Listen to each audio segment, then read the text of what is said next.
Acaban de detener a un extorsionador y ya va camino a Estados Unidos porque extorsionaba a migrantes, gente que estaba en Estados Unidos o migrantes que viajaban, iban y venían. Y como allá se presentó la denuncia, pues las autoridades de allá que sí trabajan rápidamente investigaron de dónde venían las llamadas y descubrieron que era de México. Peligroso extorsionador. ¿Saben dónde tenía su oficina? Ujú. En el penal de Santa Marta. Oye, Díganme si no es bizarro, como sí, dice sí, Alejandro, sí. que un criminal esté trabajando desde el penal de Santa Marta. Ahí tenía su oficina, ahí había conseguido los datos, los teléfonos que necesitaba para hacer su chamba, porque se especializó en los migrantes, no le atinaba a cualquiera. Tenía un registro de datos de ellos y era los que le sacaba dolaritos, su dinerito, y rápidamente. Ahora Estados Unidos, que sí investiga, se lo va a llevar a Estados Unidos.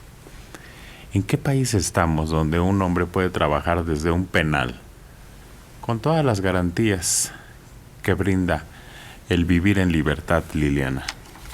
Fíjate que eso es algo que hemos estado viendo en estos años, que los delincuentes no terminan su poder entrando a la prisión, que incluso ahí llegan a tener hasta buenísimas organizaciones, siguen dando órdenes desde adentro, muchas veces hasta tienen poder sobre los custodios, hasta sobre el director de la prisión, sobre lo que son las autoridades de los reclusorios, y siguen llevando una vida activa dentro de la prisión.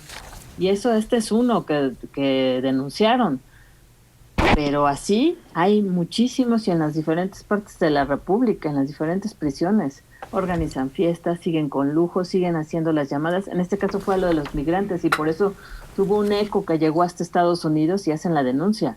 Pero en otros de los casos, aquí mismo, en la ciudad, en el país, siguen haciendo sus llamaditas, mandándote el número de cuenta donde les tienes que depositar y todo sigue como si nada.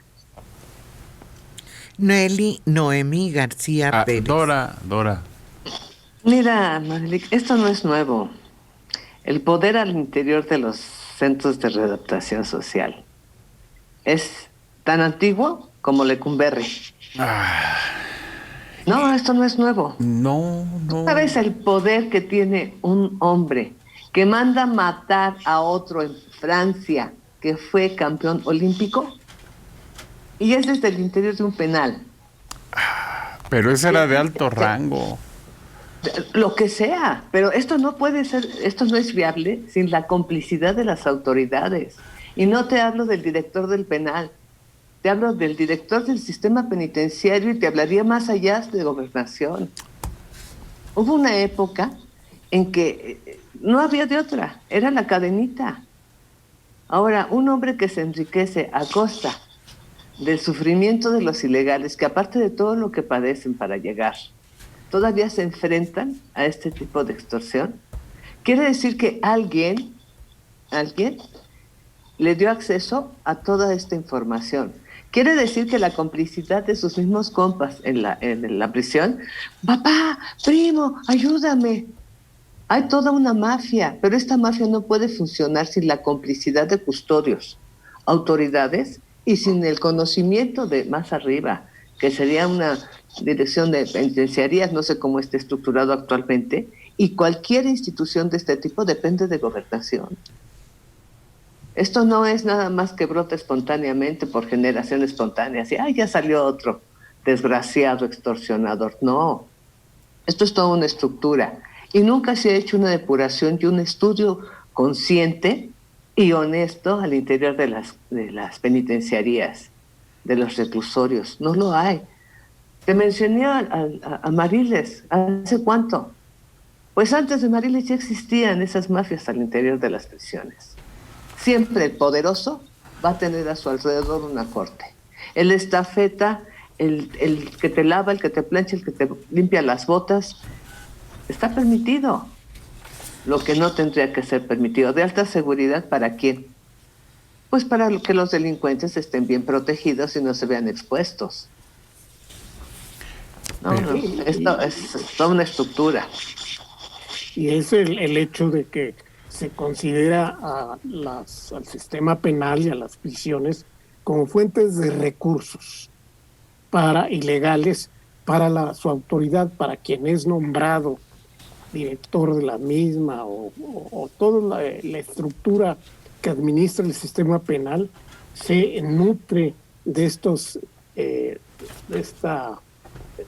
corrupción que se permite deliberadamente, porque rinde fondos para todos. Entonces no se va a acabar si todos salen ganando. Ese es el problema, pues no puede llegar una generación de custodios o de administradores honrados, porque inmediatamente son presionados y expulsados. Y lo lograron en algunos lugares privatizando las cárceles, Mario. Claro. Ahí la corrupción sigue por otro lado, pero sí, desde luego, sí. Sí. No se afecta al reo, es de los que manejan para arriba, está ahí, pero no tanto el reo.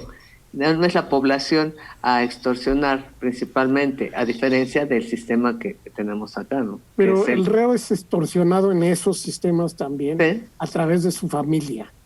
No. Se le venden concesiones, comodidades al reo también en esos privilegios, consideraciones. Porque de otra forma está condenado a estar en una habitación de concreto sin ni siquiera cobijas. Alejandro. Es que es un hecho, para tratar de desmontar este tipo de redes delincuenciales desde que están dentro o que operan dentro de las penitenciarías, hay que construir igual una estructura afuera para combatirla. Es decir, tú ves, si se supone que hay una política pública dedicada a toda la cuestión de los penales, pero cada directora hace lo que cree que debe de hacer, llega con ideas distintas. Entonces yo creo, como en toda la estructura de justicia en México, mientras no logres tú tener una estructura sólida en la cual fundamentar la lucha contra ese tipo de delincuencia, es muy difícil que desaparezca de las cárceles, porque nuevamente no hay consecuencias. Si te descubren, quizá lo que más te pasa es que te despidan o te corran a los custodios. No, nuevamente son ese tipo, y esa palabra que usas, Manelik, es el intríngulis, es ese. Es decir, cómo deshaces esa maraña de redes y de intereses que ya llevan ahí, no es de ahorita, no es de hace 2 años, lleva ahí décadas. ¿Por qué? Porque la corrupción se enquistó en distintas áreas de la política mexicana. Una de ellas es el sistema penitenciario. Pues todos se están poniendo de acuerdo en que no hay forma de quitárnoslo de encima, Liliana. Y Mario mencionaba que se mueve el funcionario que intenta cambiar las cosas, pero no se mueve, se mata. Y yo recuerdo aquí varios casos que hemos mencionado en el programa de nuevos directores que llegaban a penales y que ni siquiera llegaban a cumplir la semana de funcionamiento, o sea, de estar laborando.